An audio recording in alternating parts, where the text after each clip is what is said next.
Alors, je suis là pour un livre qui s'appelle Un bruit étrange et beau. C'est un livre autour du silence. C'est un livre dont le personnage principal est un moine chartreux. Euh, et plus que de parler de la vie monacale, parce que pour finir, il sort assez vite de son monastère dans mon histoire, c'est de parler de ce rapport au silence. Comment on quitte le silence, comment on revient dans le monde, dans notre monde.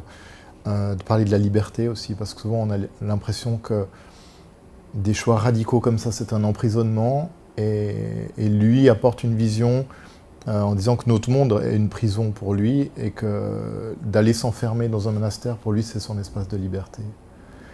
Et puis c'est aussi une histoire autour de qu'est-ce que c'est être dans le monde ou être un pas à côté. Est-ce qu'on est acteur ou est-ce qu'on est juste un observateur? Est-ce qu'on fuit le monde ou est-ce qu'on accepte d'en faire partie?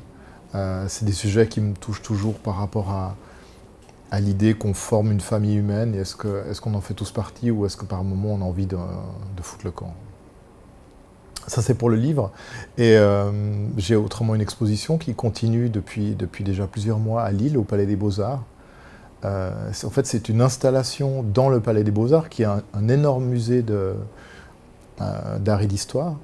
Et j'interviens sur la collection depuis la préhistoire jusqu'au XXIe siècle, avec des petits films animés, des projections dessinées sur les statues, sur les tableaux, pour raconter une histoire dans l'histoire de l'art, plutôt l'histoire des artistes que l'histoire de l'art. Voilà, donc c'est une expo qui continue jusqu'à la fin du mois d'octobre.